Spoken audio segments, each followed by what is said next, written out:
УКМК Тилекмат Күрөңовду кармады. Ал Бириккен Араб Эмирлигинен колго түшүп, Кыргызстанга алып келинди. Атайын кызмат Күрөңовду оор кылмыштарга, анын ичинде бийликти күч менен басып алууга чакырыктарды жасоого айыптады. Учурда ал менен байланышы бар адамдар аныкталып жатат. Фамилийное отчество? Тилекмат Кудайберген уулу. Год рождения? 86. Уроженец? Кочкор.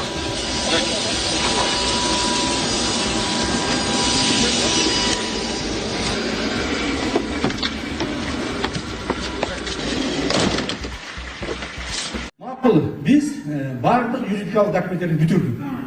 Урматтуу президентибиздин ушу биздин алдыбызга койгон тапшырмасын биз аткардык. Колдор коюлду, договорлор бүттү, ратификациялар бүттү, бири-бирине берилди, колубузда документтер бар. Эми эмне кылышыбыз керек? Кийинки этап урматтуулгандар. Ошол юридикалык аныктаган чек араларга зым тартып чыгышыбыз керек. Тез араны ичинде. Урматтуу мекендештер, өзүңүздөргө белгилүү болгондой, Маска шаарында рейдтер, массалык кармоолор күч алууда. Андыктан документи жок жүрүүдөн абайлаңыз. Эң башкысы официалдуу адамдарга кайрылыңыздар. Таза регистрация мыйзамдуу түрдө даярдайбыз. Мөөнөт өтүп кетсе, базадан чыгып кетсе, Сахаровага карточка, ДМС, ИНН, СНИЛС, ОМС медкарта, трудовой договор, кара тизмеден текшерүү, иш кагаздарда кандай көйгөй болбосун кайрылыңыздар. Байланыш телефону +79 29 541 02 05. Ошол үчүн ушул маселени биз өтө мындай негизги маселелердин бири деп эсептейбиз. Президентибиз дагы ушул боюнча тапшырмаларды дагы алдыбызга койду. Президент айтты эле, ушу чек араны бүтсөң, дем аласың депчи. Дем алдырбай эле кайра айдады. Барып эми демаркацияны бүтүрөсүң депчи.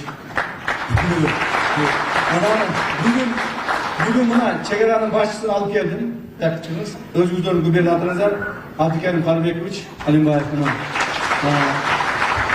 Ушул кишини алып келдим, тапшырмаларды койдум. Эртең биринчи күндөн баштап демаркационный жумуштарды баштайбыз. Ляпкондон баштайбыз. Мына мен азыр айткан чек ара сызыктарынын негизинде, ушу чек ара сызыктарынын негизинде демаркацион жумуштарды баштайбыз. Аган биздин бүгүнкү күндө акчабыз бар. Адам ресурстарыбыз жетишет. Бүгүн Кадамжайдагы жанагы кайсы батальон бизде? Көчкөгөн.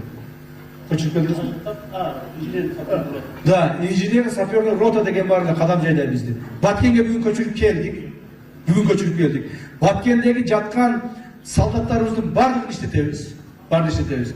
Муну чек аранын Баткен боюнча башчысы полковник Надырбеков ушул башкарат. Мына бүт баардык солдаттарды иштетебиз дагы. Быйыл ушул зымдарды тартып бүтүшүбүз керек да тез арада ичинде. Ассаламу алейкум, кыргыз элим. Аты жөнүм Алимов Дастанбек, 1999 жылы төрөлгөнмүн. Түкөстене ломкүстүк оорусу менен төрөлгөнмүн. Анан азыркы учурда сколиоз менде 4-чү степенге келип калды. Дем алышым кыйындап, ички органдарым кысып, санчкылап, грудной клетка уже көрүп атасыңар, ушул жерге чейин көтөрүлүп кетти. Арткы жагым видеодо көрсөтөбүз азыр. Ошого кичине мага акча керек болуп атат. Чет өлкөгө барганга Индия, Турцияларда 45 миң, 50 миң деп атат сумманы. Азыр Египетте мен көрүп атам, Германия, Египет жакшы болуп атат экен. Ошол жактардан мен клиникаларды онлайн издедим. Ал жактарды сүйлөшүп көрбөдүм, бирок отзывдарын көрдүм. Алар кымбатыраак айтып калышы ыктымал. Ошондуктан мага кичине жардам берип коюшуңарды суранам, кыргыз элим. Силердин 100 сомуңар менин өмүрүмдү сактап калышы мүмкүн да. Силердин 1 литр бензиниңер же магазинден алып иче турган суусундугуңардын акчасы бир эле мени өмүрүмдү сактап калышы мүмкүн. Аллах таалам үчүн жардам берип коесуңар деп суранам. Банк номерим 51 менен 191430 деп Дастанбек А деп чыгат. Сбербанк карталар видеонун астында жазылган болот. Сбербанк картамдагы жазсаңыздар Дастанбек А деп чыгат. Ассаламу алейкум. Урматтуу замандаштар, ардактуу мекендештер. Башымды балтага коюп берем, жакшы иштей албасам деп коюп, Кыргызстандын башы болгон Баткенди балтага коюп берип салып, кыйратып салгансып, каршы сүйлөгөн Султанбай Айжигитов, Канышай Мамыркуловаларды баш кылып, жөнөкөй жарандарды төш кылып, кодулап кордук көрсөткөндү улантып атасыңар. Дакансалардын, сабатсыз бийликтин тарапташтарынын бир аргументи пайда болду. Раматылык Бейиш болгор Чубак Жалиловдун анча-мынча жер кетсе дагы мейли, негизгиси чек арада тынчтык болсун деген сөзүн кайра бөлүшүп, кайра тегеретип атасыңар. Ушунча да эки жүздүү болосуңарбы? Айтайын дегеним, Чубак ажынын айт намазды аянтта окуш керек, аянтта окуган жакшы болот деген сөзүн кошо бөлүшпөйсүңөрбү? Кошо таратышпайсыңарбы? Жок, андай кылбайсыңар, себеби силер эки жүздүүсүңөр да. Эмнеге Чубак ажынын калп айтпаш керек, жалган сүйлөбөш керек деген сөздөрүн кошо тегеретпейсиңер? Кошо бөлүшпөйсүңөр? Айлаңар кеткенде өзүңөргө ылайыктуу жерин кесип алып, ошол видеосун кайра бөлүшүп атасыңар. Чубак ажы бүгүн дагы тирүү болгондо өз оюн айтканда, аны дагы каралап, жамандап баштамаксыңар. Эгерде Султанбай Айжигитов да өзүнүн пикирин билдиргенде, Чубак ажы эми анча-мынча биз жактан баягы утулуш болсо дагы деп айтканы чын. Чын айтайын, мен дагы бийликтин бул кадамын колдойм деп аткам. Эгерде анча-мынча болсо. Бирок Чубак ажы айткан эмес да, бүтүндөй айылды берип салгыла, стратегиялык объектилерди берип салгыла, же водозаборду, головнойду жарымын берип салсаңар туура болот депчи. Келечекке кооптуу боло турган, азыр болбосо да кийин Кыргызстанга чоң проблема жарата тургандай кылып бир чечилип калса туура болот деп Чубак ажы айткан эмес да. Анча-мынча деген сөздү силер эмне айылды бүтүндөй берип салып, аяк ратификацияны өтөлөктө шашылыш көчүрүп, эки жүздүүлүгүңөрдүн чеги жок болуп калды. Анан акыркы учурда Баймабай Курманбек Бакиев деген канкор тууралуу кызуу кептер талкууга алынып, Фейсбукта аны дегеле интернет булагында президент баш болуп, аны актоо аракети жүрүп жатат. Аны актоо мүмкүн эмес. Бул жактан шылтоо кылып Акаев деле келип кетип атпайбы? Акаевдин келип кете турган, аны актаганын бирден бир максаты ушул болчу, артынан Бакиевди да актайбыз деп. Бийликтен кулаганга чейин буйрутма өлүм менен ар кандай коомдук ишмерлерди, депутаттарды, журналисттерди буйрутма өлүм менен өлтүрүп, жүздөй анысы аз келгенсип качып аткан күнү, бийлиги кулап аткан күнү, криминалдык үй бүлөлүк режими урап аткан күнү дагы жүздөй адамды, эр азаматыбызды аянттан кызыл жаян кан кылып чылап кетип, эми акталууну көздөп жатабы? Мындай да, урматтуу мекендештер, эки маселе. Биринчиси, эгер чын эле Бакиевдин күнөөсү жок деп жатсаңар, ошондой эле Бакиев да менин күнөөм жок деп жатса, анда күнөөлүүлөр таппайсыңар биринчи. Бакиевди алып келбей туруп эле күнөөлүүлөрдү тапкылачы. Элин алдына алып чыгып сотко тарткалачы, ушулар мына күнөөлүү деп. Чын эле күнөөлүүлөрдү тапсаңар,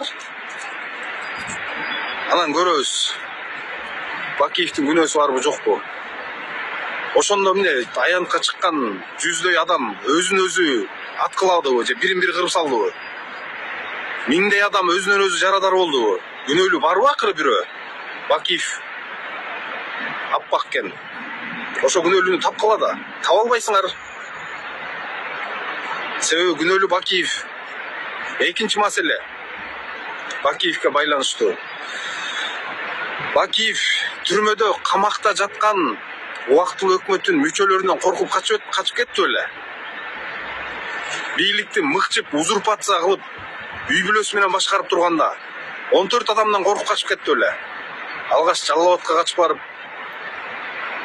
Ошко качып барып биринчи эл колдобой коюп, анан Жалал Абадка айылына келип жатып алып, 14 адамдан коркуп качкан эмес да, туурабы? Ошол элден качып кеткен да. Элден. Ошол эл бүгүн дагы эле ошол эле эл өзгөрүп кеткен жок. Акырын кыйытып өзгөрүп сатылма журналист, блогерлериңер аркылуу аны актоо аракети жүрүп жатат. Эч качан акталбайт. Эч качан акталбайт.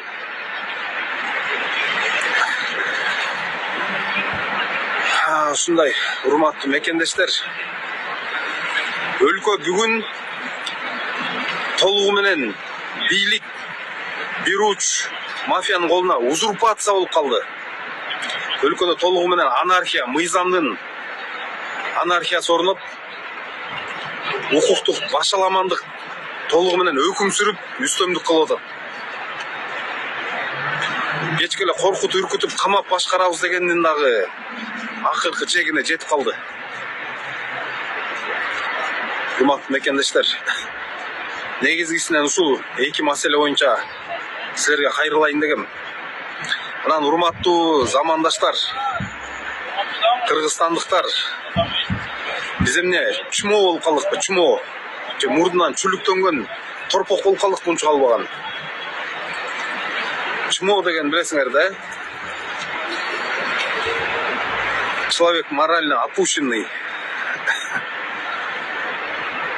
Өмүр бою түрмөдө отуруш керек болгон Ширшов, Максим Бакиев, булар эң кымбат бизнес жеттерде, самолеттордо учуп, жеке учактарда кымбат унааларды минип, кымбат жерлерде жашап, эч нерсеге муктаж болбой, кыргыз элинин байлыгын, стратегиялык объектилерин каалагандай сатып, алтынын алтындай, көмүрүн көмүрдөй, майнинг фермалар аркылуу электр энергиябызды каалагандай калчап, дүйнө жүзүндөгү Forbes деген журналга кирип, асты эл аралык шылуундар жыргап жүрөт. Биз болсо карапайым эл, же кредит төлөй албай, же штраф төлөй албай, дарыга акчаң жетпей, операция боло тургандарга темселеп жанагынтип акча чогултуп, аны дагы бирөөсүнө жетсе, бирөөсүнө жетпей, ушундай күн кечирип атабыз. Көмүр алайын десең, дарыга акчаң жетпейт. Дары алайын десең, балдарың жалаңач калат. Тиякта эл аралык шылуундар элди шылдыңдагансып, мамлекетке кайтарылды деген Көлбаевдин комплексинде барс деген жыргап эс алып атат. Дүйнөлүк жылдыздарды, шоу жылдыздарды чакырып алып эс алып атат. Тамактын дамдусын жейт, кийимдин кымбатын кийет, самолеттун кымбатында учат, машиненин мен деген тандалма кымбаттарында жүрөт. Биз болсо бири-бирибиз менен кырылышып жүрөбүз.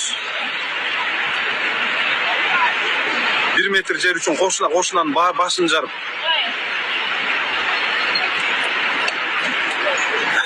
Баткен менин жүрөгүмдө деп коюп, зардалыгы барганда Кыргызстан жүрөгүн сууруп алышты. Ушундай урматтуу кыргыз элим, баарыңарга ийгилик. Биздин дагы бири-бирибиз менен кырылыша берген, мурдунан чүлүктөнгөн торпоктой болгон, чумо болуп жашаган дагы күндөрүбүз бүтөт. Адилеттүүлүк орной турган күн жакындап калганын силер деле сезип калсаңар керек. Баарыңарга ийгилик, урматтуу мекендештер. Жакында көрүшкөнчө, баса мен тууралуу дагы айлаңар кеткенде дагы жаңы ушактын жаңы версияларын карап атасыңар. Ал боюнча дагы буюрса кийинки видео кайрылууда токтолуп кетем. Ушундай урматтуу мекендештер, 70 миллион эл, 70 миллион эл жакыр болбой, бай болбосо дагы жок дегенде жетиштүү жашоодо жашап, мындай балдарына татыктуу саламаттык, мындай медициналык жардам көрсөтө алгандай, аялын, келинчектерин татыктуу мындай төрөт үйлөрүндө төрөт ала тургандай, балдарына татыктуу билим бере тургандай, көмүрдү кыйналбай алып, кредити жок жашай тургандай, жашай турган өлкөдө 70 миллион адам, 7 миллион эл жакыр жашап атат. Жакыр. Эми бүгүн бийликти бир миңдей фейк коомдук пикир жаратып, андан тышкары эл арасында бүгүнкү коррупционерлердин пайдасын көрүп аткан блогер, журналисттер, ошолор тууган уруктар эле колдобосо, негизгисинен жалпы элдин көзү ачылып, мындай араң турганын бийликте деги эле мамлекетте, өлкөбүздө өзгөрүүнү каалап атканын баарыбыз эле түшүнүп калдык да. Көзүбүз жетти, урматтуу мекендештер. Келерки бөлүшкөнгө чейин сак саламатта туруңуздар. Ийгилик. Баарыңарды жакшы көрөм. Күч бирдикте, бириксек колдон келет.